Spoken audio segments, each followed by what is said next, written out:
యేసు మరలా వచ్చును. తన వారిని పరమునకు తనతో కొనిపోవా యేసు త్వరగా వచ్చును. వారిని పరమునకు తనతో కొనిపోవా యేసు త్వరగా వచ్చును.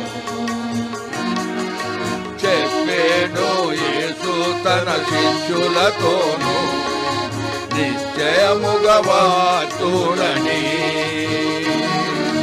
చెప్పేను యేసు తన శిష్యులతోను నిశ్చయముగా వచ్చునని.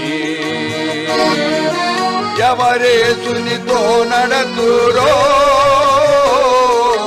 ఇళ్ళలో ప్రత్యేకమౌదురో. ఎవరేసునితో నడతురో